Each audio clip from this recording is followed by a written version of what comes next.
Bismillahirrahmanirrahim. Alhamdulillahirabbil alamin. Wassalatu wassalamu ala asyrafil anbiya'i wal mursalin wa ala alihi wa sahbihi ajma'in. Subhanaka la ilma lana illa ma 'allamtana innaka antal alimul hakim. Rabbi shrah li sadri wa yassir li amri wahlul 'uqdatam min lisani yafqahu qawli. Rabbi yassir wa la tu'assir wa tammim bil khair. Ada nanti orang yang mati selain daripada mati dalam keadaan apa dia? Mati dalam keadaan sesat, menghadap di hadapan Allah, kosong amalan menghadap di hadapan Allah Subhanahu wa taala. Baca dalam surah apa dia? Dalam surah Al-Kahfi. Dalam surah Al-Kahfi ayat 132. Allah Subhanahu wa taala disebut bila Allah Subhanahu wa taala qul hal nunabbi'ukum bil akhsarina a'mal alladhina dhalla sa'yuhum fil hayatid dunya wa hum yahsabuna annahum yuhsinuna sun'a ulaika alladhina kafaru bi ayati rabbihim wa liqa'ihim fahabitat a'maluhum fala nuqima lahum yawmal qiyamati wazna. Allah sebut wahai Muhammad, nak tak kalau aku ceritakan pada kamu orang yang masuk dalam kubur kosong amalan dia menghadap di hadapan Allah, kosong menghadap depan Allah. Tuan-tuan nak buat macam mana tuan-tuan? Kalau kita masuk dalam kubur, pandang kanan, pandang kiri, tengok belakang depan, kosong amalan menghadap di hadapan Allah. Tengok-tengok tak ada. Tak semayang ke? Semayang, tapi semayang tidak diterima di sisi Allah. Tak puasa ke? Puasa, tapi puasa tak diterima di sisi Allah. Tak buat haji ke? Buat haji, tapi haji tidak diterima di sisi Allah. Kita nak buat macam mana demikian? Kita tak payah cerita banyak. Kita cerita atas dunia ni. Kita naik kapal terbang, turun ke kapal terbang, tiba-tiba kita turun sebuah negara. Misal contoh negara dia Korea Utara lah, senang cerita. Turun di Korea Utara. Bila turun kapal terbang, tengok beg duit tak ada, pasport tak ada, beg kita pun tak ada. Turun daripada kapal terbang, tiba-tiba tak ada apa. Kita nak buat macam mana? Duit tak ada, pengenalan diri pun tak ada, pasport pun tak ada apa pada diri kita. Yang bahaya lagi, rupa-rupanya beg kita ada dada. Bisa contoh, naudzubillah kita gambaran keadaan demikian. Itu baku dunia. Bayang masuk dalam kubur. Bila masuk dalam kubur, tiba-tiba kosong amalan. Tak ada apa-apa amalan. Sembahyang tidak diterima, puasa tak diterima. Saya biasa cerita ni, bila amalan kita jadi kosong, bila kita masuk saja dalam kubur ni, saat mana kita masuk dalam kubur ni, masuk saja tersebut kita nampak dah hujung kaki kita berdiri dua orang malaikat muka dan nakdir warna hitam kebiru-biruan. Dalam hadis Rasulullah cerita panjang tentang bagaimana sangat pertama kali kita masuk dalam kubur. Jangan kita nampak bila turunkan jenazah tu tanah saja yang ada. Tak. Di sebalik itu kita seorang nampak apa yang sedang berlaku. Saat mana kita dalam kubur seorang-seorang, orang tu turun kubur kita, dia adalah hak kita. Kemudian tanah-tanah yang turun, kita bunyi ni, bawah telinga kita disedar, kita dengar suara tanah tersebut pada kita. Selamat datang wahai hamba Allah, selamat datang. Sekejap lagi kamu boleh lihat bagaimana Allah akan lakukan aku akan lakukan pada kamu sekejap. Kita boleh rasa semua. Bila orang dah muda tinggalkan kuburan kita, malaikat dua orang, malaikat muka dan nakir ni bergerak terus depan muka kita. Bila bergerak depan muka kita, saat itu saat yang penting pada adanya amalan. Tiba-tiba tak ada amalan. Allah sebut, "Qul hal nunabbi'ukum bil akhsarina a'mal alladhina dhalla sa'yuhum fil hayatid dunya." Kenapa kamu tak ada amalan?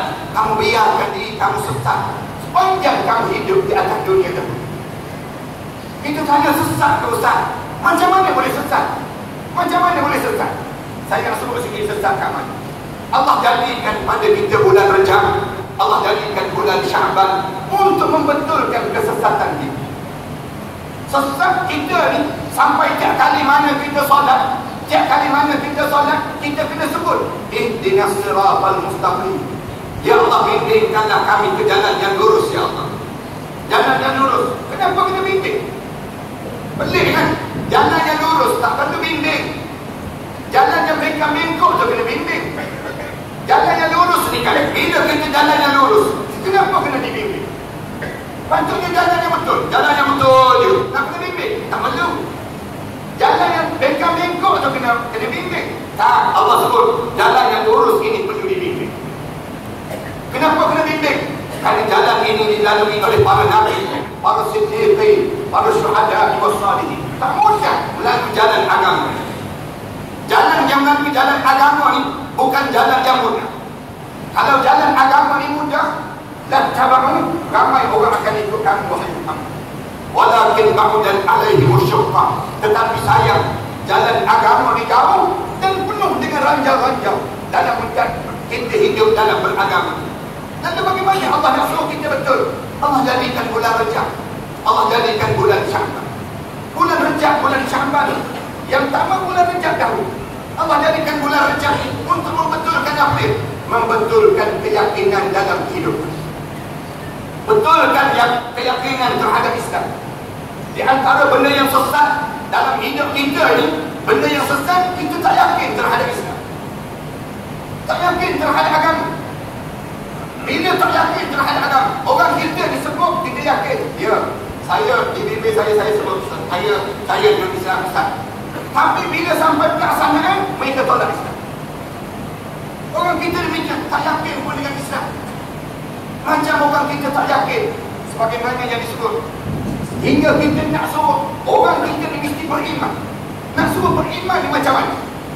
Saya pernah cerita pada jemaah, kalau jemaah pernah dengar satu peristiwa pensyarah saya di cerita.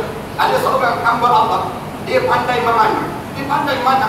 Dia boleh panah orang, dia boleh panah apple di atas kepala orang. Dia panggil seorang hamba Allah, dia letak dekat dinding, dia letak apple di atas kepala dia, atas kepala kawan tersebut. Dia tutup mata dia ambil panah, dia panah. Bila dia panah, kena tempat pada buah apple tersebut. Kena tempat pada buah apple. Orang ramai tengok.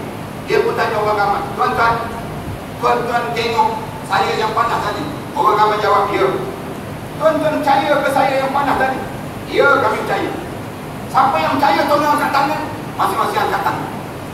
Bila angkat tangan saja, dia pun sebut, baik, yang angkat tangan ni datang ke depan pula, saya nak letak buah apple atas kepala dia. Saya nak panah pula. Saya nak panah pula.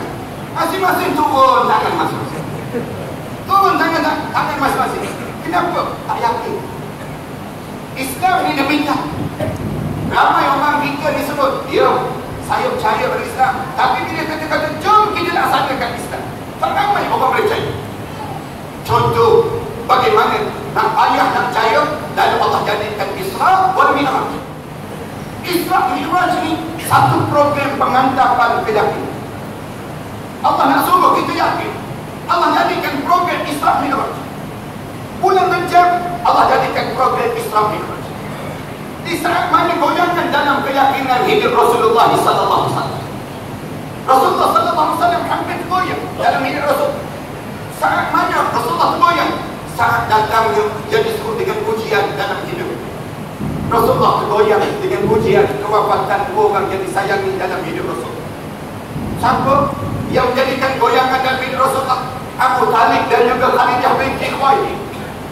Bila dua orang ini wafat, menjadikan keyakinan hidup Rasulullah tergoyang. Kita tergoyang, tak nanti orang wafat lagi, tak nanti orang yang tinggal dunia lagi. Kita tergoyang waktu mana kena ujian dengan harta benda, kita tergoyang. Orang kita, saya buat contoh bagaimana kita tak percaya pada Islam. Ada orang kita sebut, kamu semayang? Ya semayang. Kamu puasa? Ya puasa. Kenapa kamu semayang? Kenapa kamu puasa? Saya ikut Islam, Ustaz. Okey, kalau itu kita tanya, ekonomi kamu, ekonomi Islam ke ekonomi kapitalis? Dia pun jawab, saya tengok mana yang untung, Ustaz. Mana yang untung? Ramai mana orang kita bila pergi ke bank tanya pada dia, tuan nak buat pinjaman Islamic bank, Islamic loan ke? Tuan nak ambil cara konvensional ke? Ramai di kalangan kita jawab, saya nak tanya sikit, mana yang untung? Mana yang untung? Orang pun jawab, bank kata, kalau untung sekarang ialah dengan cara konvensional. Kerana dia tak terikat. Oh, kalau itu saya terima konvensional, saya tolak ekonomi Islam. Ramai orang kita tolak kan? Itu baru dengan apa dia? Pendidikan. Pendidikan Islam. Ramai mana orang kita kalau kita tanya, tak hantar anak menghafal Quran, nak suruh mati? Tidak. Sekarang lagi bahaya, hantar menghafal Quran, kena botan guna satu. Kena botan mati. Kita kata tak, yang mati itu terpencil, kes yang terpencil. Allah sajalah yang tahu sebab apa. Tapi kita nak sebut, kenapa tak hantar nak menghafal Quran?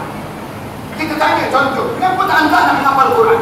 Dia pun jawab balik, nak suruh kerja apa Ustaz? Anak saya nak suruh jadi imam. Anak saya nak suruh jadi AJK masjid. Anak saya nak suruh jadi apa? Kalau menghafal Quran, tak ada masa depan menghafal Quran. Orang kita sebut demikian. Habis itu, jom kita hantar anak kita belajar sekuler. Belajar pendidikan sekuler. Tak percaya pun dengan Islam. Kita tak yakin dengan Islam. Dalam pendidikan, ramai mana orang kita tak percaya dengan pendidikan Islam. Tak ada masa depan, kata dia. Yang ni masuk gambaran kita tak percaya dengan sistem pendidikan Islam. Itu belum cerita lagi tentang politik Islam. Politik Islam, orang kita jawab, ada ke politik Islam Ustaz? Politik suku, agama suku ni. Orang kita sebut banyak kali, politik ni jangan sebut besar. Politik ni benda yang kotor. Jangan sebut tentang benda yang kotor. Habis Nabi Muhammad, apakah orang dalam politik tak terlibat dengan dosa pahala? Syurga neraka. Orang politik boleh tuduh orang sebegitu saja. Boleh tuduh orang, boleh buat sidang akhbar, kemudian kata pada orang begitu saja.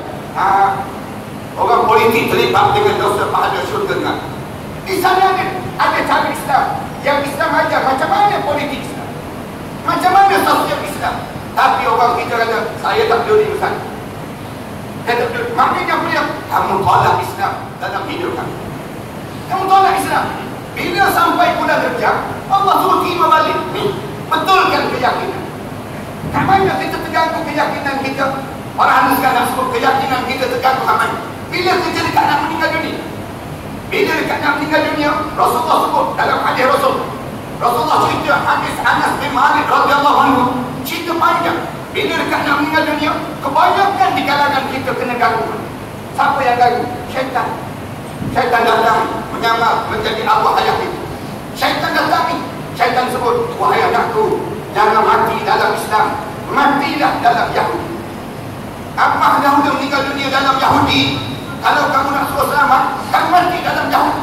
Bila kita cuba juga nak mengucap 2 kalimah syahadat, syaitan datang sebelah kiri, menyamar menjadi Allah ibu kita.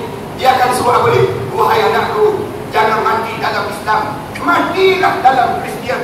Ibu dahulu ni, buah dada ni, susu ni yang pernah menyusukan kami, dan kamu matilah dalam Kristian. Kalau kamu dah selamat bersama dengan ini. Allahu Akbar. Di Kedah ni, syaitan Kedah dia tak datang cerita tentang Yahudi. Syaitan Kedah dia tak bagi tahu matilah dalam Yahudi. Orang Kedah kenal Yahudi, tahu dengan Yahudi. Orang Kedah ni tak sama. Tapi di Kedah ni, dia datang saja dia sebut terus. Syaitan Kedah ni kata apa dia? Wahai anakku, jangan mati dalam Islam, matilah dalam Islam liberal. Matilah kamu dalam Islam nasionalis. Matilah kamu dalam Islam sekularis. Matilah kamu dalam Islam sosialis. Yang digambarkan pada saat seperti ini. Ramai orang kita mati dalam keadaan demikian. Namun sebenarnya bulan Rejab, Allah suruh betulkan balik keyakinan. Hidup ini keyakinan dengan Islam. Macam mana nak suruh yakin dengan Islam? Allah jadikan satu program yang kamu tak terfikir pun dengan logik akal. Tak logik pun. Kalau cerita Isra Mi'raj guna logik akal, memang tak logik. Mana mungkin boleh berlaku? Kata demikian. Tetapi Islam sandarkan dalam hidup ini, jangan sandar sangat cerdik kamu. Jangan kamu ingat otak kamu itu lebih cerdik. Tetapi ada lagi yang lebih mencerdikkan hidup kamu. Apa dia? Allah turunkan Al-Quran dan hadis Rasulullah SAW untuk mencerdikkan dalam hidup. Maknanya dalam hidup kita ni, kalau kita tak boleh baca Quran, tak faham Quran, hidup kita tak mengerti terhadap Al-Quran kali, kita dianggap bodoh dalam hidup. Saya pernah cerita pada tuan-tuan bagaimana dia berlaku waktu mana saya pulang daripada Mesir. Balik saja daripada Mesir dalam 17 tahun yang sudah. Saya balik, saya dijemput ceramah di kalangan pensyarah universiti tempatan. Saya dijemput ceramah tentang peristiwa Isra' wal Mi'raj. 2 jam diberi peluang pada saya ceramah. Saya ceramah. Bila saya ceramah tentang Isra' Mi'raj, cerita tentang Isra' Mi'raj, daripada awal sampai berakhir tersebut, saya cerita dalam masa 2 jam. Habis ceramah, ada lebih kurang 60 orang pensyarah universiti tempatan. Bangun, pensyarah, buka sesi soal jawab untuk tanya soalan. Bila buka sesi soal jawab saya, bangun seorang pensyarah. Dia sebut, Ustaz, saya profesor dalam bidang sekian. Saya nak tanya Ustaz, cerita Isra' Mi'raj yang Ustaz cerita ni betul ke tak betul, Ustaz? Dia tanya balik. Kita kata dah 2 jam dah ceramah, baru tanya. 2 jam dah ceramah, penat dah itu. Baru tanya betul ke tak betul? Saya jawab, betul Prof. Wajib beriman. Kalau Prof tak beriman yang ni, boleh jatuh kufur pada Allah. Dia pun jawab balik, Ustaz, logik sikit Ustaz. Kalau betul lah Isra' Mi'raj ini berlaku, Ustaz, berapa kelajuan tekanan isi paru angin Rasulullah naik? Tanya soalan demi. Saya ingat hari bila dia tanya demikian, saya kata, Prof duduk Prof. Saya nak jawab panjang sikit, Prof. Dia pun duduk. Prof, Allah ni, dia nak suruh kita jadi cerdik. Allah bagi sumber-sumber mencerdikkan kita. Allah dia nak suruh kita jadi cerdik. Allah bagi 3 sumber untuk menjadikan kita cerdik. Ulama-ulama ajar pada kita. Yang pertama, Allah bagi jawab. Jawab yang maksudnya panca indera. Panca indera ni, kita memandang, kita nampak tu kipas kita semua. Kadang-kadang mata kita tak nampak, tangan kita bergerak, kita tahu ni kertas. Tangan dia bergerak, kita tahu. Kadang-kadang mata tak nampak, kemudian tangan tak dengar, telinga dia dengar, kita tahu tu motor ayah kita yang balik daripada masjid. Kita tahu. Kadang-kadang mata tak nampak, telinga tak dengar, tangan tak bergerak, kita cium je. Susah. Ni bang bentuk orang. Ini sumber yang pertama yang Allah bagi. Sumber ni contoh kita sebut. Sumber ni Allah bagi pada binatang-binatang. Makhluk-makhluk yang lain Allah bagi. Bukan manusia je, Allah bagi pada binatang. Binatang, lembu, dia cium-cium, ni rumput boleh makan katanya. Dia cium-cium lagi, ni bau tom yam tak boleh makan. Ni sumber yang pertama. Binatang Allah bagi, dia bagi jawab. Binatang kita tahu sumber, tapi Allah dia nak suruh kita cerdik daripada binatang.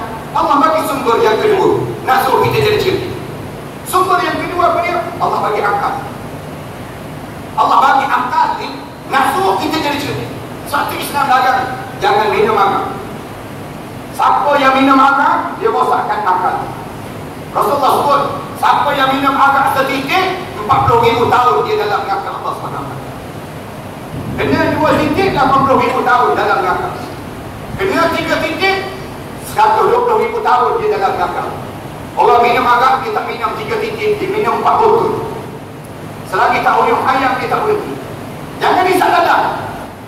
Jangan isap heroin. Jangan isap apa dia, tai lembu, jangan isap. Jangan terlibat dengan daun ketuk. Semua tersebut boleh menjadikan kerosakan akal. Kenapa? Kerana akal ni nak dibezakan dengan binatang. Allah bagi akal. Kalaulah manusia dah mula dalam hidup dia, mula rosakkan akal dia, maka dia lebih teruk daripada binatang. Manusia dirosakkan akal ni. Dia boleh bunuh orang, dia boleh rogol orang, dia boleh tak peduli. Bila akal dia jadi rosak, lebih teruk daripada binatang. Dia sanggup buang anak dia minumkan. Bila dia lebih teruk daripada binatang. Binatang Allah jadikan pada dia tak ada akal. Nak bezakan kita dengan binatang. Binatang cerdik macam mana pun dia tak boleh mengajar binatang-binatang yang lain. Binatang dia cerdik kan. Kita buat contoh beguk. Beguk dia tahu kapan muda kapan tua. Tapi bila beguk ni dah tua, dia tak boleh mengajar beguk-beguk yang lain. Dia tak boleh buka kelas tuition sekarang. Nak mengajar pada beguk-beguk yang lain, ni kapan muda, ni kapan tua. Yang boleh mengajar pada beguk yang lain ni siapa dia? Manusia juga. Manusia ni Allah lebihkan dia. Tapi Prof, saya sebut pada Prof tersebut. Tapi Prof, akal kita ni pun tersilap. Sebagaimana panca indera kita boleh tersilap. Kita tersilap pandang. Kita ingat sepupu kita, rupa-rupanya orang lain. Sebagaimana telinga kita boleh tersilap dengar. Sebagaimana kita hidup dalam keadaan tersilap. Banyak tersilap. Akal kita ni pun ada lagi yang benda yang kita boleh fikir dan ada benda yang kita tak boleh fikir. Akal kita ni terbatas, Prof. Saya sebut. Benda yang tak boleh fikir, salah satu Isra wal Mi'raj. Benda yang tak boleh fikir pun dia, yang salah satunya azab kubur dan nikmat kubur. Benda yang kita tak boleh fikir, benda yang tak boleh fikir, kerana terbatas. Akal kita ni cerdik, macam mana pun kita tak boleh nak menandingi kecerdikan Allah dalam diri. Macam mana Allah nak suruh jadi kita cerdik? Allah bagi sumber yang ketiga. Nak suruh jadi kita cerdik, lalu Allah bagi pada kita Al-Quran dan hadis Rasulullah SAW. Al-Quran dan hadis ni sumber kecerdikan dalam diri. Maknanya, kalau kita ni macam mana pun hebat, besar macam mana pun kedudukan kita, profesor banyak macam mana pun pada kita, kalau kita tidak ada Al-Quran, kita tidak ada hadis Rasulullah, kita dianggap bodoh walaupun kita profesor macam mana. Saya sebut bodoh tu, tunduk kepala, tak angkat-angkat dah kepala. Allah jadikan Isra Mi'raj ini nak suruh kamu iman. Bagaikan siapa? Bagaikan Abu Bakar As-Siddiq radhiyallahu anhu. Jadikan bagaikan Abu Bakar. Tatkala mana yang bagi tahu pada Abu Bakar ni Abu Lahab. Abu Lahab bagi tahu pada Abu Bakar, Abu Bakar, kamu percaya tak? Kawan kamu yang disebut Muhammad itu, dia sebut dia di Nabi dan Rasul, dia berlaku Isra dan juga Mi'raj. Abu Bakar tanya balik pada Abu Lahab, Isra itu apa dia? Mi'raj itu apa dia? Isra dia kata dia berjalankan daripada Masjidil Haram sampai Masjidil Aqsa. Mi'raj daripada Masjidil Aqsa sampai Sidratul Muntaha. Kemudian diturun balik bagi tadi. Kamu percaya ke Abu Bakar? Abu Bakar kata, sadaqta ya Rasulullah. Benar apa yang berlaku pada kamu ya Rasul. Benar terus. Kalau kita tempat Abu Bakar, kita akan buat apa ni? Kita akan jawab, nanti dulu saya dengar penjelasan. Paling-paling tidak kita akan jawab demikian. Abu Bakar tak takut-takut. Kejut Abu Lahab, kejut. Allah, kamu percaya Abu Lahab? Kamu percaya Abu Bakar? Rasulullah SAW berlaku peristiwa ini di saat mana Rasulullah wafat dengan dua orang yang disayang dalam hidup Rasulullah. Bila Rasulullah SAW wafat dua orang yang disayang ini, Rasulullah berlaku perjalanan di rumah Ummu Hani, kakak sepupu Rasulullah. Bila balik saja Ummu Hani sebut kepada Rasulullah, jangan cerita pada orang Muhammad. Ya Rasulullah, kamu jangan cerita pada orang. Kalau kamu cerita Isra Mi'raj ini pada orang, ramai orang tak percaya. Rasulullah duduk temenung kawasan Baitullah. Tengah-tengah Rasulullah temenung tu, tiba-tiba Abu Lahab lalu kawasan Rasulullah. Tengok Rasulullah temenung saja dekat kawasan Baitullah. Abu Lahab tengok juga Rasulullah. Muhammad temenung dia pagi-pagi ni, ada cerita baru ke? Tanya ada cerita baru ke? Gosip-gosip liar ke? Misalnya tu tak ada ke? Rasulullah jawab ada. Rasulullah jawab ada cerita baru. Kenapa yang cerita baru? Semalam aku diisrakan, semalam aku di Mi'raj. Kejap Abu Lahab. Isra itu apa dia? Mi'raj itu apa dia? Rasulullah cerita perjalanan daripada Masjidil Haram sampai Masjidil Aqsa, kemudian daripada Masjidil Aqsa sampai Sidratul Muntaha, kemudian aku turun balik pagi tadi sebelum mana suruh. Abu Lahab tanya balik, kamu pergi bila Muhammad? Semalam lepas Isyak. Lepas Isyak aku pergi, kemudian aku balik sebelum mana suruh. Sekejap Abu Lahab. Ini cerita sensasi juga ni Muhammad. Ini cerita sensasi juga ni. Kalau panggil TV 10, TV 20, mesti glamour punya. Muhammad, kamu diam-diam dahulu ya. Diam-diam dahulu. Aku yang akan panggil semua orang, biar orang datang dengar cerita. Dalam keadaan Ummu Hani dah pesan dah, jangan cerita, Rasulullah pergi cerita tu. Cerita pula pada Abu Lahab. Patutnya cerita pada Abu Bakar kan? Kenapa pergi cerita pada Abu Lahab? Ulama-ulama tanya, kenapa pergi cerita pada Abu Lahab? Yang pelik pula, Abu Lahab pula bagi permit untuk dengar ceramah. Nak sebutnya, ayah nak faham. Nak gambarkan, Abu Lahab pula panggil orang. Jom. Dengar ceramah Isra Mi'raj Muhammad. Pelik ni cerita pelik. Panggil orang. Yang cerita pada Abu Lahab, yang tahu dah lawan Islam. ulama-ulama kata apa dia? Ulama-ulama kata Islam ni dia tak kenal siapa. Dia tak kenal siapa di hadapan. Walaupun orang bukan Islam sekalipun, kamu kena bagi tahu pada dia. Kerana mungkin saja bila kamu sebut pada mereka tentang Islam, mereka akan beriman dengan Islam. Ada kemungkinan kerana Allah lah yang membuka hati manusia. Yang kerja kamu ialah kamu sampaikan Islam. Manakala yang membuka dan menolak hati ni dalam hidup ni, Allah lah yang buka hati manusia ni. Dalam keadaan demikian, Rasulullah dipanggil orang, kemudian diri di hadapan Rasulullah. Rasulullah cerita tentang perjalanan Rasulullah. Saya tak cadar nak cerita malam ni satu-satu Isra Mi'raj ni. Saya nak sebutnya kalau zaman dahulu, bila saya kecil-kecil dahulu, bila masuk saja dalam bulan Rejab, start daripada 1 Rejab, ulama-ulama di kampung ni cerita tentang Isra sampai 15 Rejab.